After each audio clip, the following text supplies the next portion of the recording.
How many times did I have to tell you, Frank? You're not God. I am. I have to play a mad scientist in the movie, so it's always helpful to have one around. That's what Paul is to me. He has a very, very strong personality. Let me see the beginning again. He is unbelievable. He knows exactly what he wants. Bum, bum, bum, bum, bum, and then bum. Something like that. Let me see that again. The thing about Paul is he's a passionate person. Yeah? He reminds me of a kid with autism who keeps hitting his head. Paul is very intense. You know that when you're working on a Paul Verhoeven film, nothing is going to be mundane. It's all going to push the boundaries. It's not that I feel that it cannot be done in a different way or look at art or film in this case in a different way, but it comes to me in a natural way, and I'd always do that. There's a lot of rumor with Paul. Oh, Paul is a very difficult director. Oh, you have to be very careful with Paul, working with Paul. Ooh, that's a challenge. It's a monster. He's a monster! I think it comes from the intensity of Paul. So he doesn't think about what should I do or what do people expect from me. He just rushes into everything. But at the same time, he's the most collaborative person I've ever worked with. He literally demands your input. If I don't have something to offer him, why am I there? Yeah, I'll ask him to do this. Let's do another one. He's very involved in the whole process of filmmaking. He's very much a hands-on director. If he needs somebody to pick up a prop or to do something within the action of the scene, he wants to make sure that it looks correct on film. Wait a couple of seconds and then slide it in. He's really specific. I mean, he's really technical, and he and Joost Vakano, the director of photography, work, very in sync together. I met Paul almost 25 years ago in Holland. When two people know each other so well as we do, then there's a lot of things we don't have to talk about anymore. Very often we just look at each other. Okay, fine. No problem. That's it. The director and the cinematographer, they don't have to speak with words so much because they are speaking with images, and you don't have to be so precise with words. Just wipe through. Yeah, bum, bum. So that was never ever a problem. He's just got so much energy. Just a little bit more of a push of the body. Make an opening here, you go through. You get a little bit more this, yeah? More like Nureyev, but I mean, it's more of a ballet dance, and you have to do your own personal interpretation of it.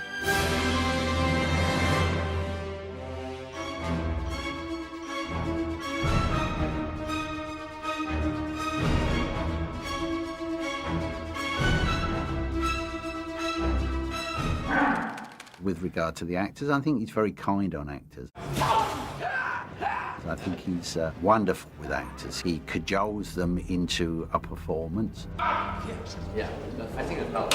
When he directs and he tries to let us know what's going on, and because we're working with nothing. And the ape is really highly agitated, I would say. In the beginning, I'll give you a thing like, yeah, and then you do a little bit like this, and then I'll say, And when you see that he's that into it, it's real. We're here. We've come to play. He inspires your performance. and count.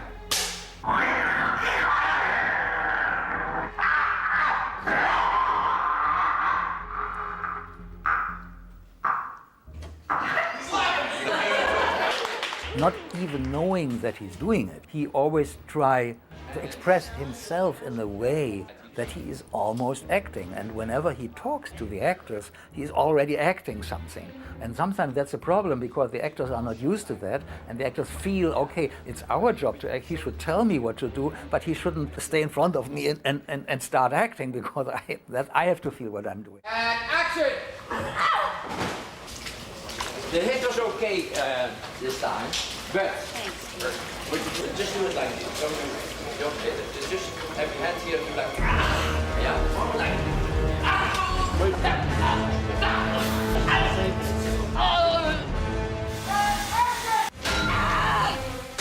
Obviously, he does push the boundaries in terms of what his attitude towards violence is.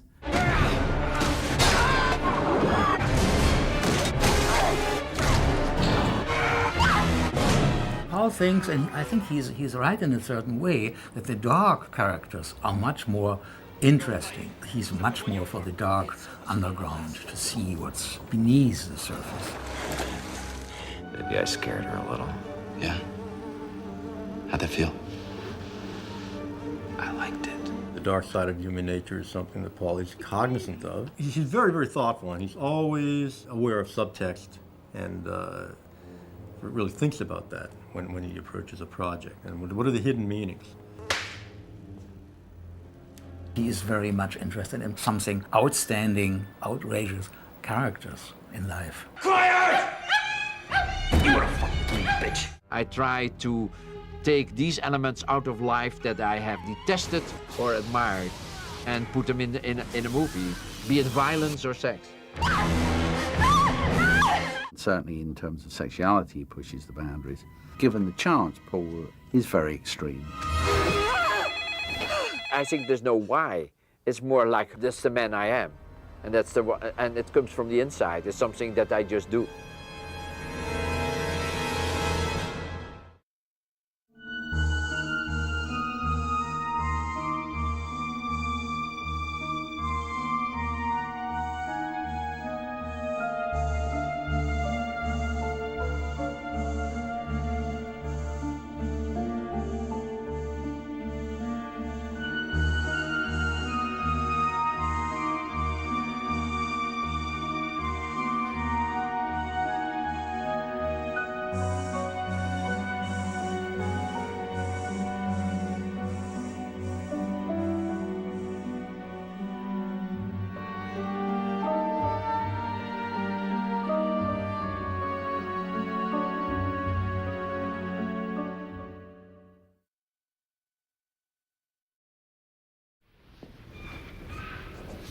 See you later.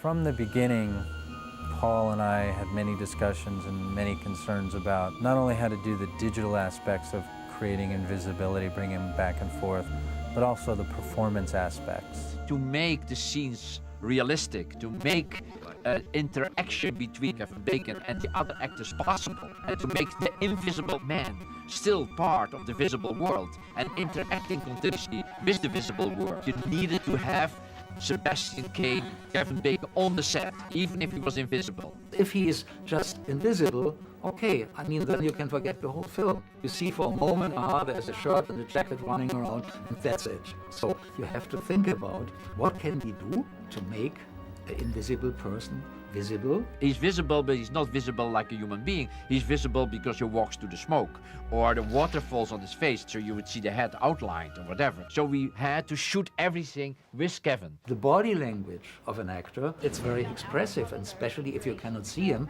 it's very much about what he's doing with his body. So that was the reason.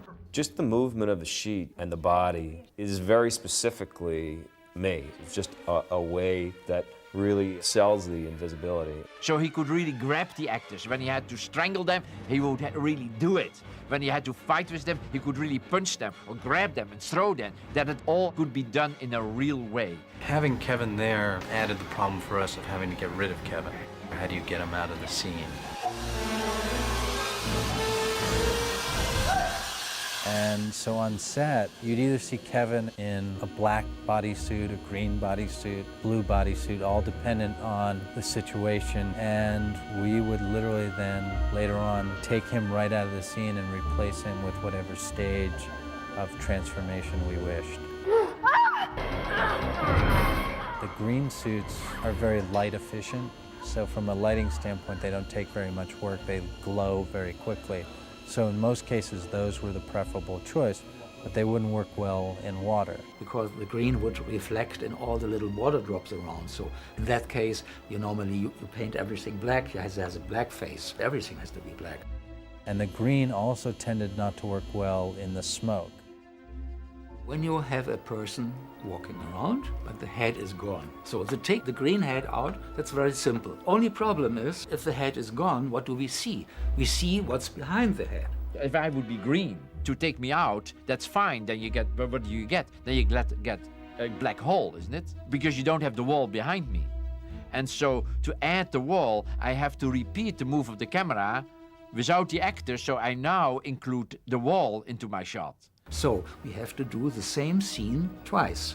Once with the action and once without the action, which just shows the background.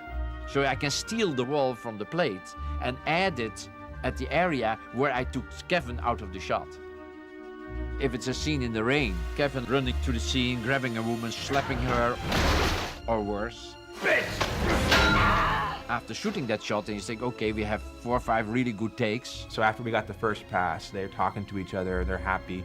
That's a take, excellent. So now everybody clears the set. The actors can go back to their trailer. They can have a coffee. Now, nobody touches the camera anymore. Now the computer works from these recorded moves and moves the camera exactly the same way. The camera repeats precisely the same, with tracking and tilting and panning and booming up.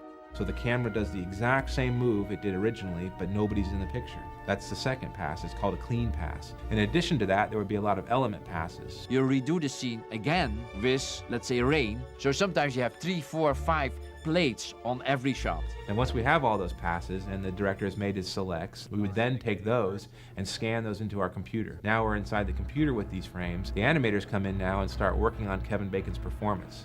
So for them, the first pass is to go in and take our puppet, which is basically a computer version of Kevin Bacon, and run him through his paces. Kevin is what we would call a performance reference. He'd give us the performance, and we'd go back and we'd match our digital model to him. That was our initial starting point.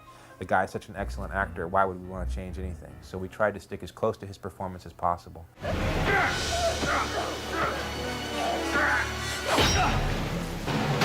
It's really on the edge. It's really pushing the envelope in the special effects area very, very much.